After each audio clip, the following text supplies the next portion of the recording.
Que los hermanos me lo dicen. Bienvenidos, bienvenidos a la escuela bíblica, que vamos a comenzar.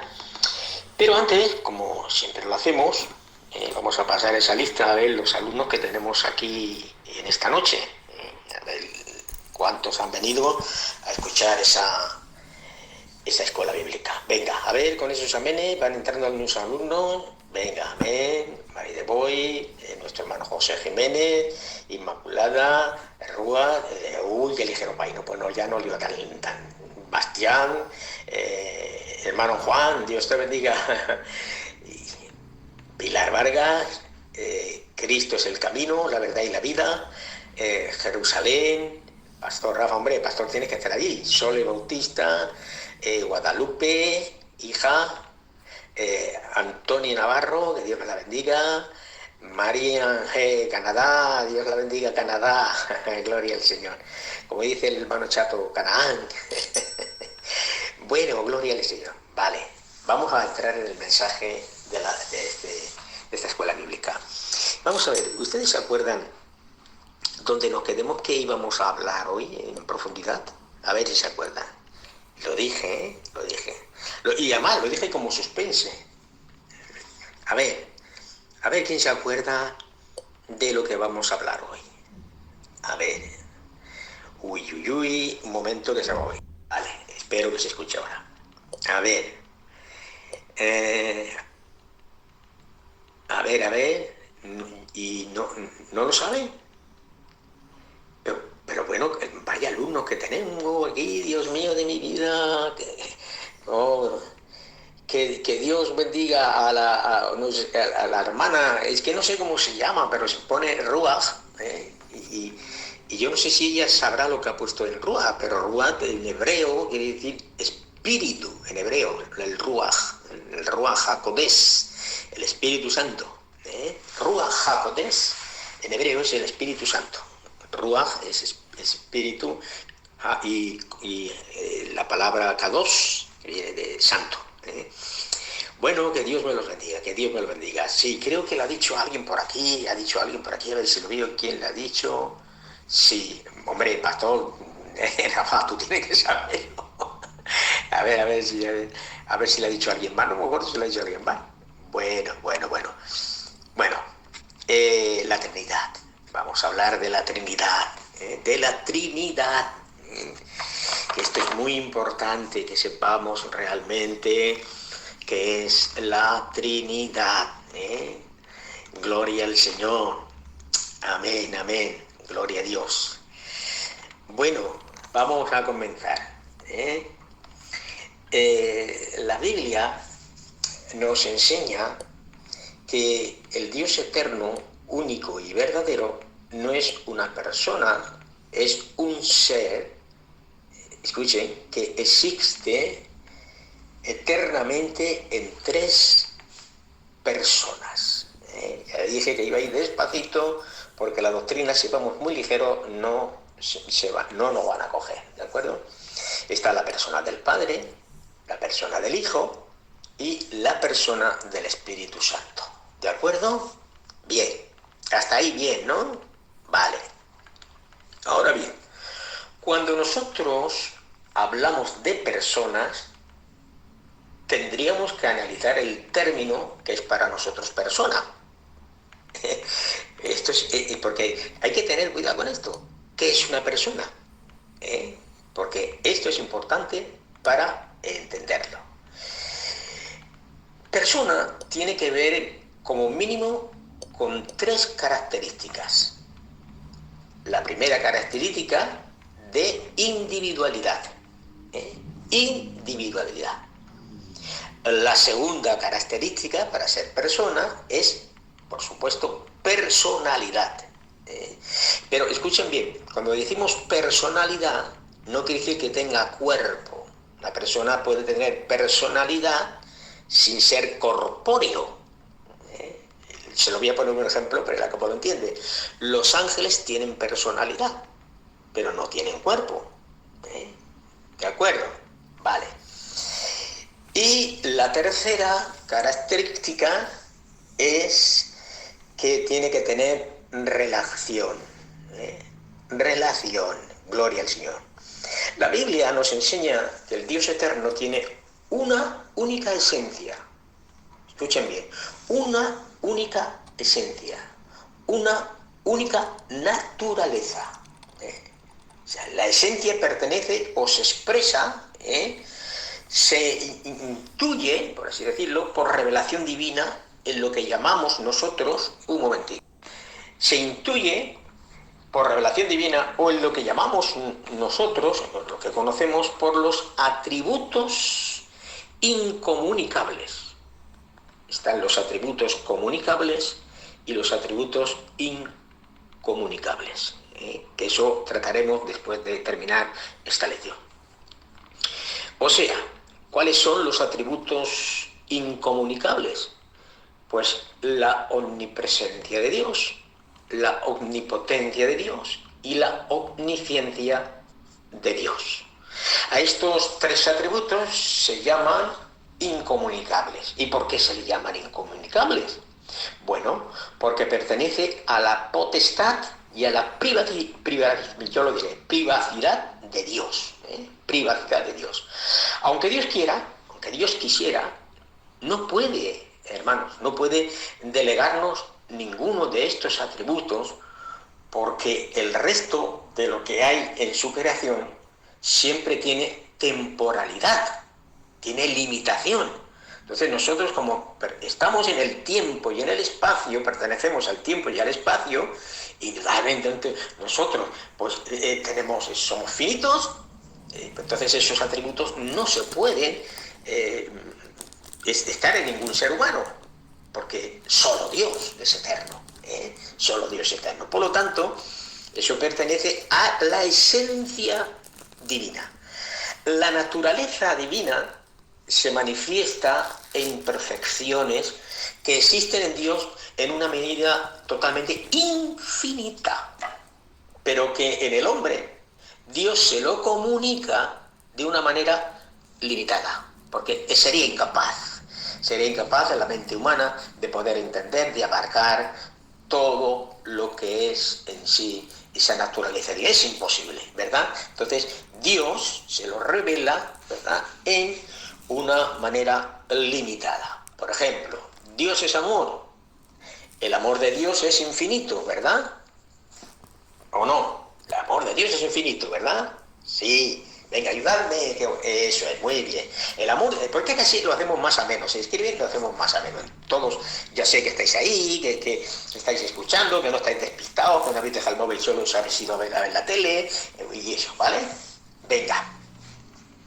El amor de Dios es infinito. Pero el amor de Dios, dice la Biblia, que se ha derramado en nuestros corazones por el Espíritu Santo que nos fue dado. Amén. Por tanto, cuando Pedro habla de la participación del creyente en la vida divina, dice que nosotros hemos sido hechos participantes de la divina naturaleza de Dios.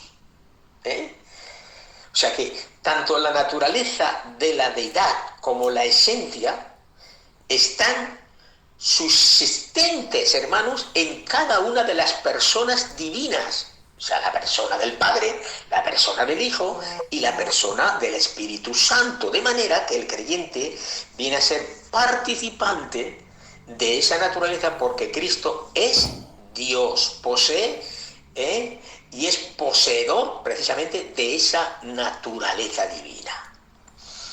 Y la vida eterna, que es vida de Dios, por supuesto, o no puede ser de otra manera, solo Él es eterno, solo Dios es eterno. Se le comunica al cristiano no por concesión, sino por comunión. El Espíritu Santo toma al cristiano, lo coloca en Cristo, y Cristo, que tiene vida y es vida en sí mismo, comunica al cristiano esa experiencia, y vemos que el hombre temporalmente puede tener vida y experimentar vida eterna. Por eso dice que el que cree en el Hijo ya tiene vida eterna, y es verdad, tenemos vida eterna. Amén. Seguimos. Vamos bien, ¿no? ¿Vamos bien? No se me duerma, no se me duerma.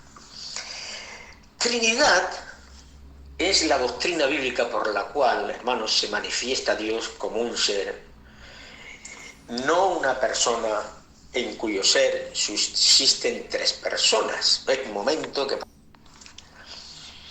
Están la persona del Padre, la persona del Hijo, hemos dicho, y la persona del Espíritu Santo. Y las tres personas son iguales en dignidad, en naturaleza, en atributos, en perfecciones.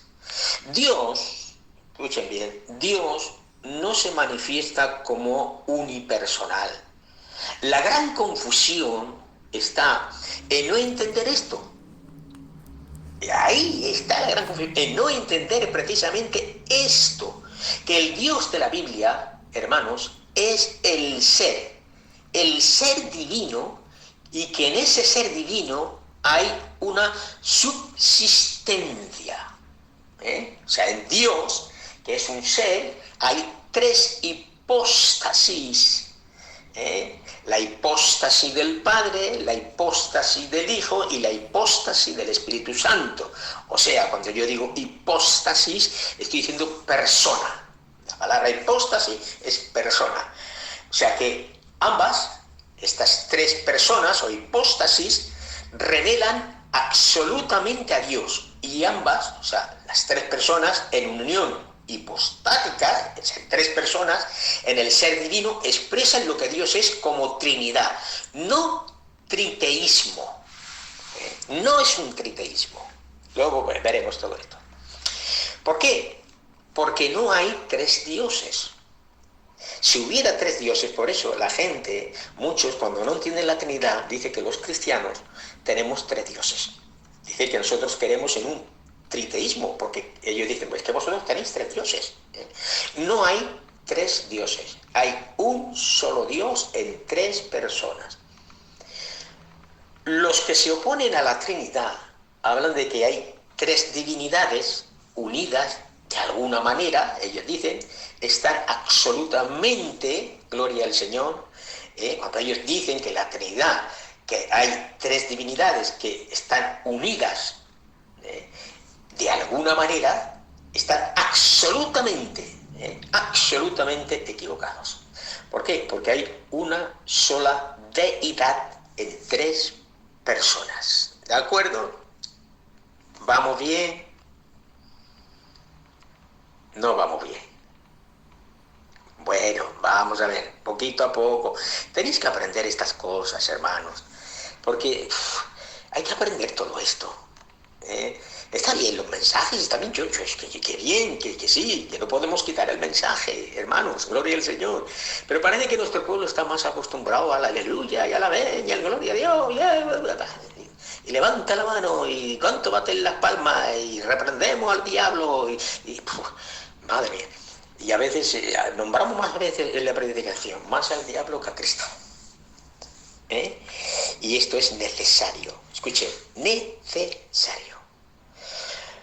Los unicitarios dicen que cómo puede haber un Dios, dicen ellos, que subsisten tres personas cuando el Antiguo Testamento declara en Deuteronomio que dice, escucha Israel, Jehová nuestro Dios, uno es.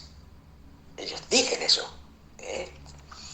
A partir de ahora, vamos a ver, a partir de ahora voy a tratar de explicarlo un poco menos difícil, aunque yo creo que lo estoy haciendo bien, pero bueno, para que puedan comprenderlo todos. Es que esto me gustaría que lo comprendieran todos. O sea, Dios es uno, ¿vale?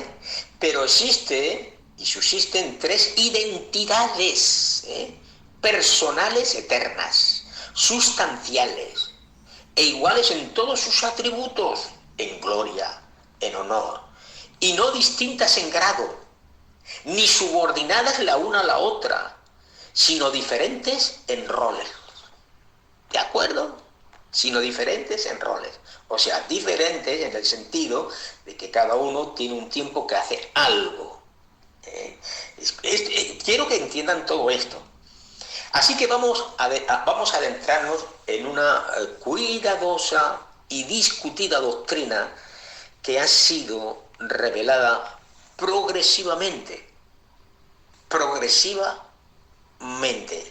porque la doctrina de la Trinidad no es una doctrina que se revela desde el primer momento, ha sido poco a poco, progresivamente ha sido revelada, ya que Moisés no tenía la misma noción que tenía el apóstol Pablo, ni ellos como la noción que hoy tenemos nosotros con el canon de la Biblia ya cerrado y establecido.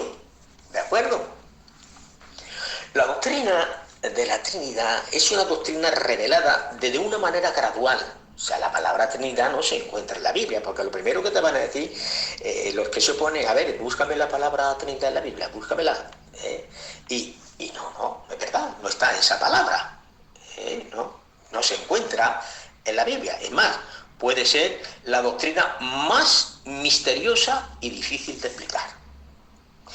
Pero el hecho, hermano, de que sea difícil de explicar, no por ello deja de ser bíblica, ya que esta doctrina la hallamos en toda la Biblia. O sea, la doctrina de la Trinidad podemos resumirla en 3 claras, contundentes afirmaciones.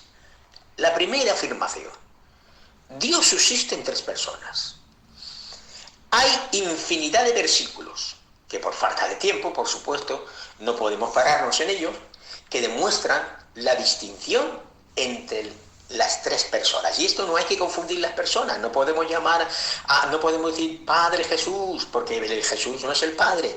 No podemos decir, ay Padre, que derramaste tu sangre, que no podemos decir eso. Padre, gracias que diste tu vida. No, que Él no dio su vida. Todo esto hay que entenderlo, ¿de acuerdo? Segunda, cada persona es plenamente Dios. No solo son distintas, cada una es plena y es verdaderamente Dios por igual. Tercero, hay un solo Dios. La Biblia afirma rotundamente que hay un solo, único Dios, vivo y verdadero. Un solo Dios, único y verdadero. O sea, es un solo ser, uno en voluntad y propósito, pero también en esencia, como dice el profeta Isaías: yo soy Jehová y ninguno más hay, dice el profeta Isaías. No hay Dios fuera de mí. Yo te ceñiré, aunque tú no me conociste, para que sepas desde el nacimiento del sol, aleluya, hasta donde se pone, que no hay más que yo Jehová, y ninguno más que yo. Aleluya. Gloria al Señor. Amén. Cada personalidad, hermanos,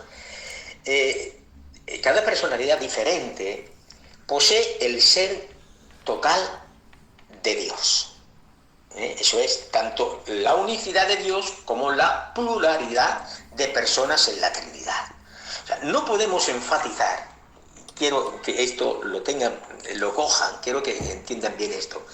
No podemos enfatizar la unidad mientras descuidamos el aspecto trinitario de las personalidades. ¿De acuerdo? ¿Por qué? Porque sería el camino al unitarismo. Que el unitario, ya saben, que es los que piensan que Dios es verdad, que es uno, es cierto, y que creen en el Padre, que creen en el Hijo, que creen en el Espíritu Santo, pero creen que es una sola persona que se manifiesta esa persona en 3 manifestaciones: la manifestación del Padre, la manifestación del Hijo y la manifestación del Espíritu Santo. O sea, son manifestaciones de un único Dios, pero no son manifestaciones de 3 personas. Pero de igual modo, no debemos enfatizar, y aquí está la cosa, en la Trinidad, sin descuidar la unicidad de Dios. ¿Por qué? Porque sería la vía o el camino al triteísmo. O sea, hay que tener cuidado con estas cosas, ¿eh? Los mormones, por ejemplo. Y tú digas que es el triteísmo. Bueno, pues el triteísmo es un concepto que lo usan la secta unitaria contra el cristianismo histórico, cuyos maestros enseñan que la Trinidad no es un Dios, sino tres dioses. La Trinidad dicen que no es un Dios, sino tres dioses. La doctrina de la Trinidad, con nuestra limitada mente caída, forma una antinomía, o sea, una aparente contradicción, un conflicto entre dos ideas. La unicidad de Dios, vamos a hablar un poquito sobre la unicidad de Dios. Este fue, yo diría, hermanos, que el más importante concepto que la nación de Israel tuvo que aprender en medio, pues, de un contexto pagano lleno de religiones en su época, que ya saben que eran todos politeístas, tenían muchos dioses, adoraban a dioses, eran todos idólatras, donde era común la adoración, pues eso, a montones de dioses. Ellos fueron la única nación del mundo, escuchen bien, la única nación del mundo a la cual esta información y este concepto de Dios le habían sido revelados. A ninguna otra nación, solamente a la nación de Israel. Por lo tanto, era necesario esto, ya que si Dios se le hubiera revelado a Israel, que era la pluralidad de personas en la Trinidad, hubieran caído en el politeísmo que ya existía. ¿De acuerdo? Con lo cual Dios, primeramente, afirmó en el pueblo de Israel el concepto del único Dios verdadero. El pecado más serio, hermanos, más abominable para Dios en el Antiguo Testamento era indudablemente la idolatría. La idolatría era el pecado que más aborrecía a Dios. Por eso era necesario remarcar precisamente el concepto de la unidad de Dios. ¿De acuerdo? Cuando hablamos del rey David, se nos viene siempre a la memoria que tenía un corazón conforme a Dios, dice la Biblia, que tenía un corazón conforme a Dios. Y eso que David adulteró, provocó un asesinato, pero jamás fue idólatra. Jamás fue idólatra. La idolatría fue la principal causa, hermanos, de la deportación de Babilonia en el año 586 a.C. Dios es uno en sustancia, Dios es uno en esencia, Dios es uno en poder, Dios es uno en voluntad y existencia eterna. Y fuera de él no hay ni existe Dios. Por eso dice Deuteronomio: escucha, Israel, el Señor es nuestro Dios, el Señor uno es. Este era y es todavía, ¿verdad?, una de las versículos más importantes para la nación de Israel. Y sigo adelante. Tengo que hablar sobre, para que entendamos un poquito esto, sobre la pluralidad de personas en esa unidad divina. A ver, 3, 1, 3, 1, 3, 1, y esto hay que entenderlo. No es que hay tres dioses, no existen tres dioses, tenemos que tener cuidado de no caer en el triteísmo, que a veces lo hacemos sin darnos cuenta, que a veces lo hacemos sin darnos cuenta. Repito el texto de Isaías: acercaos a mí y escuchad esto. Desde el principio no he hablado en secreto, desde el momento en que sucedió, allí estaba yo, hablando del Padre. Y ahora me ha enviado el Señor, hablando del Verbo, de Cristo, 2, y su Espíritu, 3. En definitiva, cada componente de la Trinidad es mencionado ya en el Antiguo Testamento como divino. El Padre, en Isaías capítulo 63, 16, el Hijo en el Salmo 2, versículo 7, y el Espíritu Santo en Génesis capítulo 1, versículo 2, y en Isaías capítulo 11. ¿De acuerdo?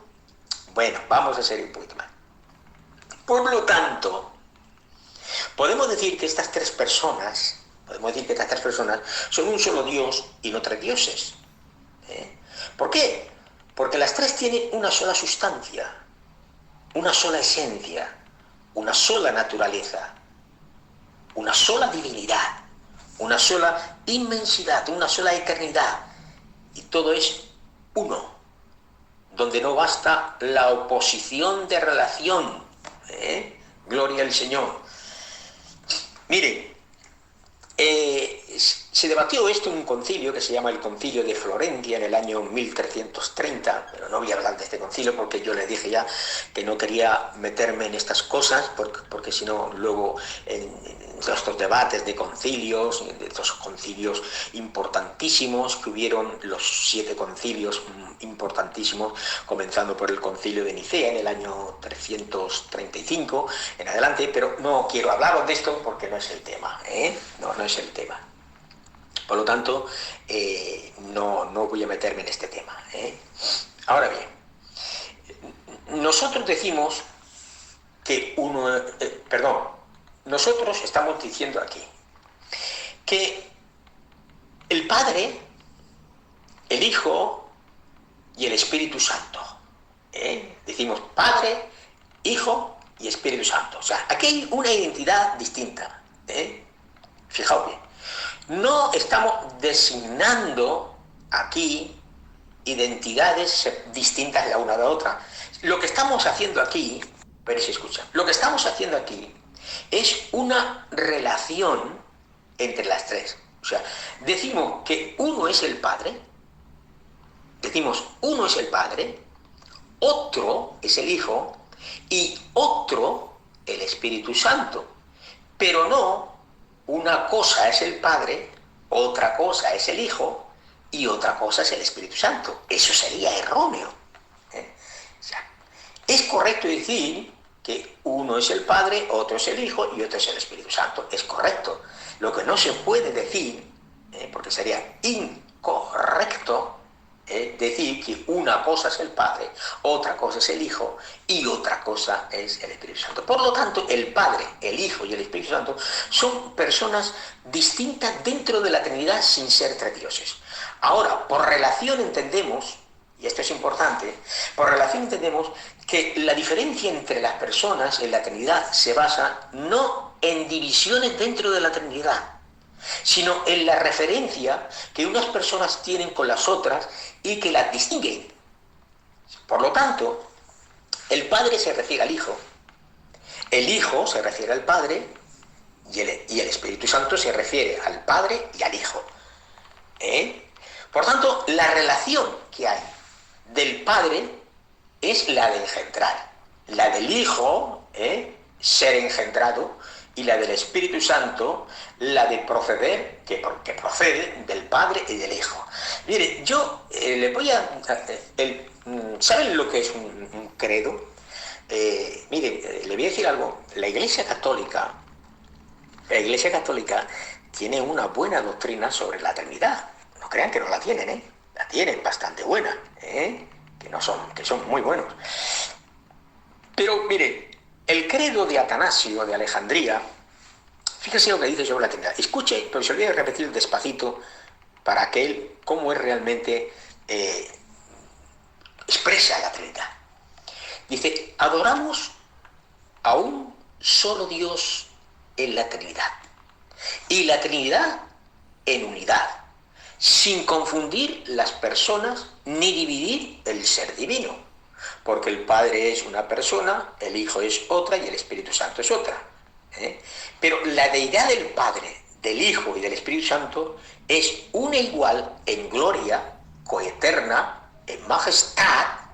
Lo que es el Padre lo es el Hijo, lo que es el Hijo es el Padre, y lo que es el Espíritu Santo es el Padre y es el Hijo. El Padre es increado, el Hijo es increado y el Espíritu Santo es increado. El Padre es infinito, el Hijo es infinito y el Espíritu Santo es infinito. El Padre es eterno, el Hijo es eterno y el Espíritu Santo es eterno. Sin embargo, no hay tres seres eternos, sino uno que es eterno. Como no hay tres seres increados, ni ilimitado, sino uno que es increado y ilimitado. O sea, el Padre es todopoderoso, el Hijo es todopoderoso y el Espíritu Santo es todopoderoso. Sin embargo, no hay tres todopoderosos, sino uno que es todopoderoso. Por lo tanto, el Padre es Dios, el Hijo es Dios, el Espíritu Santo es Dios. Y sin embargo, no hay tres dioses, sino un solo Dios. En consecuencia, el Padre, el Hijo y el Espíritu Santo es el Señor, el Hijo es el Señor y el Espíritu Santo es el Señor. Y porque lo dice, el Padre, el Hijo se presentan como Señor, con el título también de Adonai, ¿de acuerdo? Pero no hay tres señores, hay un solo Señor. O sea, Dios tiene que ser más de una persona. ¿Y por qué? ¿Por qué Dios tiene que ser más de una persona? Pues sencillamente, hermanos, porque Él amó eternamente. Y para poder amar, tú tienes que tener un objeto con quien amar. Y Dios estaba en comunión con alguien eternamente, de manera que tuvo que haber ese alguien. Ese alguien. ¿Ustedes recuerdan ese capítulo 1 del Evangelio de Juan, versículo 1, que dice: en el principio era el Verbo, y el Verbo era con Dios, y el Verbo era Dios? Hay una palabra ahí que, si usted tuviera la oportunidad de verlo realmente como lo dice el griego, sería precioso. Dice: en el principio era el Verbo. O sea, tú imagínate un principio, 1.000 millones de años, 20.000 millones de años, tú pon un principio, lo que quieras, los miles y miles y miles de años que tú quieras ponerle. Bueno, pues ya le has puesto esa fecha, pues dice la Biblia, era, no fue, era, ¿de acuerdo? Era. Amén. Era el Verbo. Y el Verbo era con Dios y el Verbo era Dios. O sea, cuando dice y el Verbo era con Dios, esa palabra, hermanos, es tremenda. Porque está, un momentico, Rafael, que escuches. Esa palabra es esencial, porque cuando dice que el Verbo era con Dios, quiere decir que el Verbo estaba cara a cara. El texto original dice: el Verbo estaba cara a cara con Dios, junto a Dios, cara a cara con Él. Bendito sea Dios. Amén. Qué maravilla, ¿verdad? Bueno, vamos a hablar un poquito sobre algo que a veces se puede confundir, ¿de acuerdo? Venga, vamos a hablar sobre el modalismo, porque son muchos los cristianos que, sin saberlo, confunden la doctrina de la Trinidad con el modalismo. ¿Qué es? Tú dirás, ¿qué es el modalismo? El modalismo es una herejía del siglo III. ¿Por qué? Porque esa herejía dice, o decía, y siguen diciendo, claro, porque existe todavía, que Dios solo hay una persona, como una también es su naturaleza. Dice, como Dios tiene una naturaleza, una sola naturaleza, pues también es una sola persona. O sea, los nombres del Padre, del Hijo y del Espíritu Santo no son otra cosa sino aspectos diversos del Dios único. O sea que son modos de considerar a Dios en sus operaciones. Es verdad, es cierto, hermano, que los concilios aportaron muchísimo sobre la doctrina de la Trinidad. Estuvieron 400 años. 400 años defendiendo contra los herejes y contra los opositores de esa doctrina, hermanos, hasta que se estableció. Uno de los principales que se levantó, hermanos, que fue uno de los que más daño hicieron, fue Arrio. Pero tenemos que entender que también cometieron muchos errores. ¿Y en qué cometieron errores? Cometieron errores a la hora de explicar la Trinidad por medio de ejemplos. Cuidado cuando queremos explicar la Trinidad por medio de ejemplos.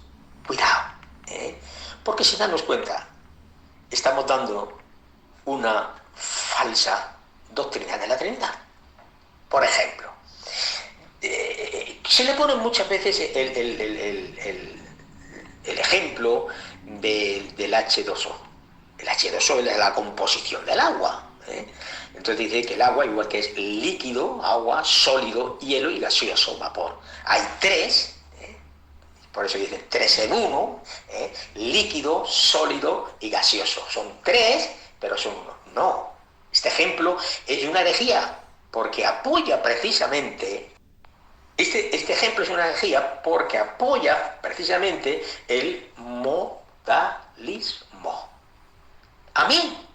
Gloria al Señor. Amén. El trébol, por ejemplo, igual, una planta que tiene tres hojas, pero es una sola flor. Usaremos un texto para echar abajo esta doctrina. Vamos a ver. Marcos capítulo 1, versículo 10. Marcos capítulo 1, versículo 10. Cuando Jesús salió del agua, dice el texto, que vio el cielo que se abría y el Espíritu Santo descendía sobre él, sobre Cristo, como una paloma.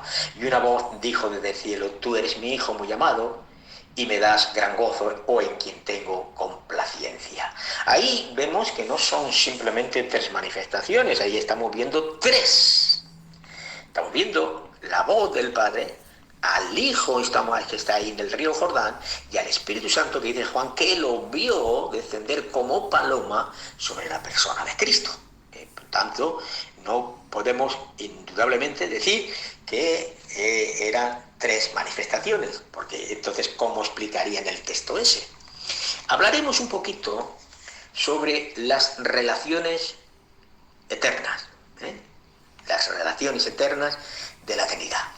Bueno, cuando nosotros hablamos o queremos hablar de esas relaciones eternas, tenemos que referirnos de igual forma a la generación eterna, donde podemos ver cada una de las tres personas de la Trinidad de la manera más clara. O sea que al referirnos a la generación eterna, tenemos que quitarnos todo perjuicio. Tenemos que quitarnos todo perjuicio y toda denominación, para poder entender el poder santo, donde la analogía humana no sirve absolutamente de nada. ¿De acuerdo? Repito esto.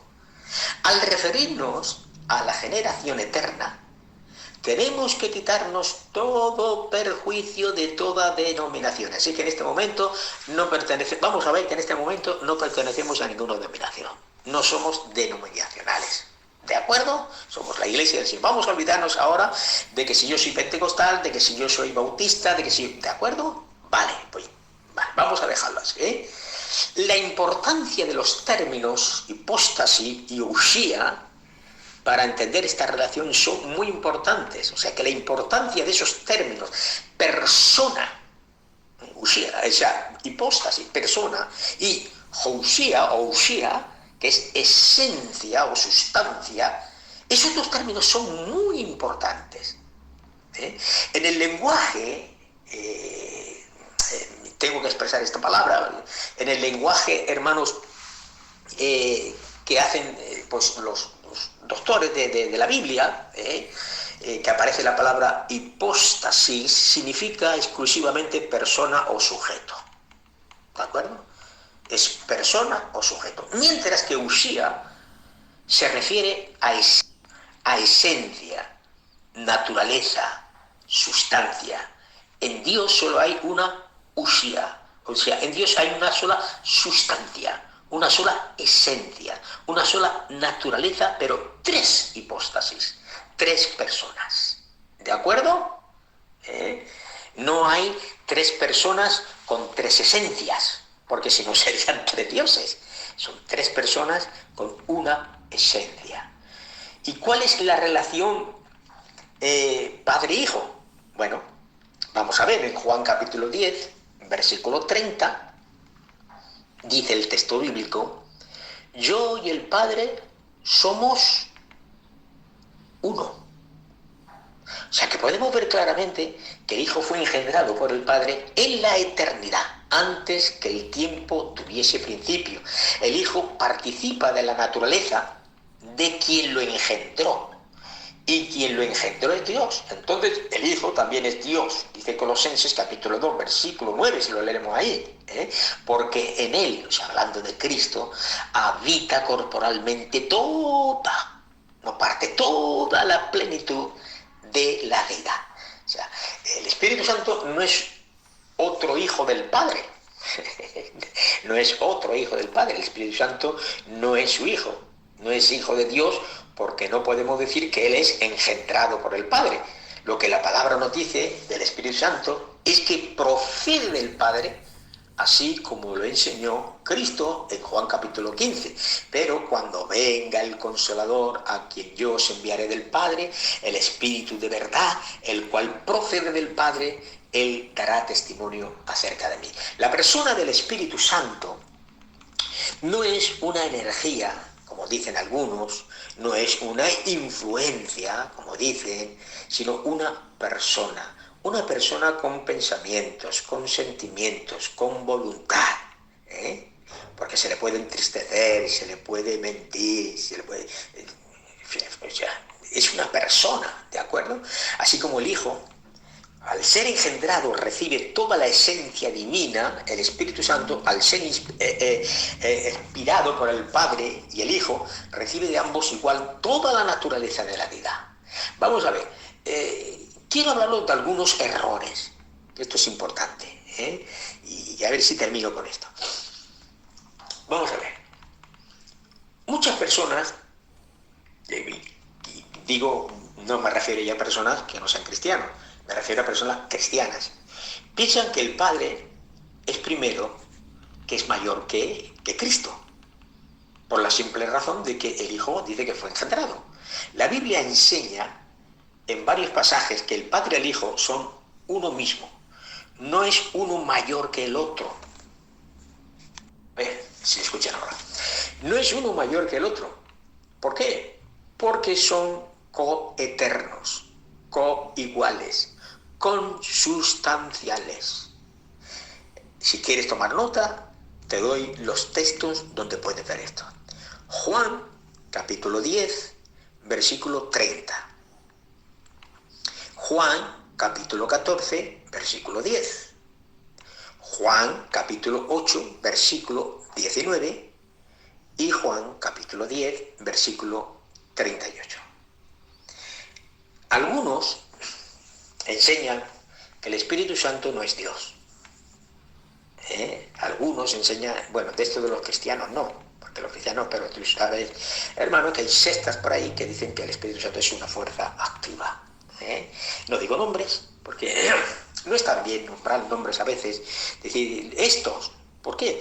Porque a lo mejor alguien está en el canal y está escuchando, y a lo mejor nombrar esta serie de cosas pues se le perjudica y se le hace mal.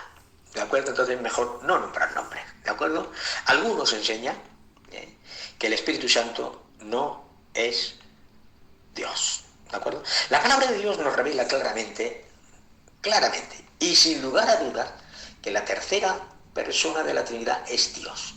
Y esto, hermanos, debe ser motivo suficiente para el cristiano, que lo dice la palabra de Dios y punto. O sea, cuando la palabra de Dios dice algo, no hay que discutir. Cuando la palabra de Dios nos dice esto es así, es así. Mira, me acuerdo de un hermano ministerio que ya está con el Señor, ya era anciano y cuando predicaba leía el texto de la Biblia, leía un texto, por ejemplo, leía decir un texto, porque de tal manera amó Dios al mundo que ha dado a su Hijo unigénito para que todo aquel que en él crea, mas no se pierda, mas tenga la vida eterna. Leía el texto y después decía, hermanos míos, esto es así y no hay que darle más vueltas. Esto es así y así se queda. O sea que cuando la palabra de Dios dice una cosa, es lo que es. No podemos hacer lo blanco negro ni lo negro blanco. Lo que es, es. La palabra de Dios nos revela claramente que la tercera persona de la Trinidad es Dios. Y esto tiene que ser motivo más que suficiente. Amén. ¿Quieren algunos textos? Pues yo se los doy. Apunten. Job capítulo 33, versículo 4. Job 33, 4. Hechos de los Apóstoles, capítulo 5, versículos 3 y 4. Y Juan, capítulo 14, versículo 26. Y vamos a concluir diciendo que afirmamos todos que ni el Hijo es una esencia parecida a la del Padre, ni el Espíritu Santo es de esencia similar a la del Padre y el Hijo, sino que la misma naturaleza, la misma sustancia, la misma esencia divina es la del Padre, la del Hijo y la del Espíritu Santo. El concepto de relaciones lo distingue, hermanos, en cuanto a personas. El nexo de la esencia divina, que es solo una, nos lleva precisamente, repito, por si alguien no lo ha entendido, que había por ahí, así que no estaba escuchando. El concepto de relaciones lo distinguen en cuanto a personas. El nexo de la esencia divina, hermanos, que es solo una, nos lleva precisamente a reconocer y confesar, como dijo el apóstol Juan. Y ello, y él, o sea, hablando, porque hay un texto en la Biblia, le voy a nombrar un texto que, escúchenme, le voy a nombrar un texto que para muchos le va a sonar un poquito raro, pero que es una verdad. Hay un texto en la Biblia, me parece que es en Juan, capítulo primera de Juan, me parece, no me acuerdo del capítulo, si es 5, capítulo 5, versículo 7, por ahí está. Dice, porque tres son los que dan testimonio en el cielo: el Padre, el Verbo y el Espíritu Santo. Y los tres son uno. ¿Recuerdan ese texto? ¿Lo recuerdan, verdad? Vale. Tengo que decirles que si quiere presentar la Trinidad a alguien que no la cree, nunca le cite ese texto. Nunca se lo cite. Y me dirás, ¿y por qué? Si lo dice, ¿y por qué no se lo voy a decir? Si lo dice la Biblia. Porque el texto ese realmente en la Biblia no existe. No existe. Y ellos lo saben. Ellos lo saben que no existe. Es un texto que se le llama espurio. Se añadió, alguien lo puso ahí en el siglo XVI, el copista lo puso ahí en el siglo. ¿Qué es una verdad? Pues sí, es una verdad, gloria al Señor, pero no podemos nosotros, para nosotros sí, para ti, para mí, vale, porque vamos a ver, la Biblia no solamente se tiene que comparar con un solo texto, la Biblia es un conjunto de textos, por lo tanto, si hay un texto, por ejemplo, en la Biblia que dice una cosa, pero hay tres textos en la Biblia que dan a entender otra, tenemos que entender que la mayoría de textos son los que realmente tienen que avalar la autenticidad de lo que está diciendo. ¿De acuerdo?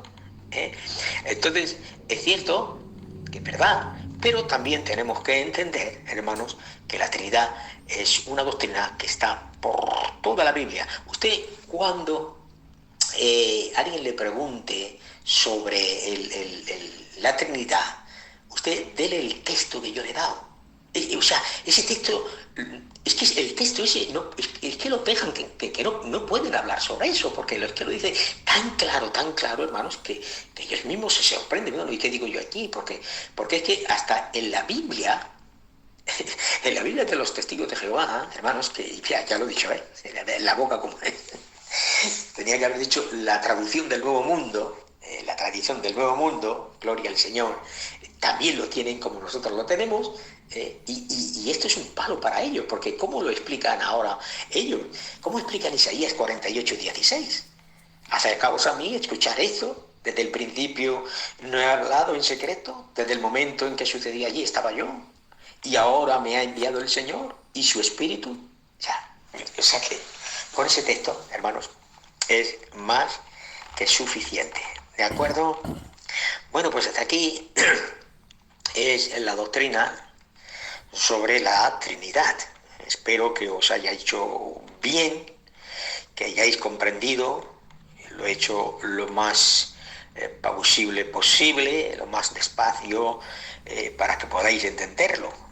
Aunque tenemos que entender realmente que la Trinidad es una doctrina muy compleja, es una doctrina que no tenemos toda la revelación de ella, no tenemos toda la revelación, pero sí tenemos parte de revelación de esa doctrina de la Trinidad. ¿De acuerdo? Bueno,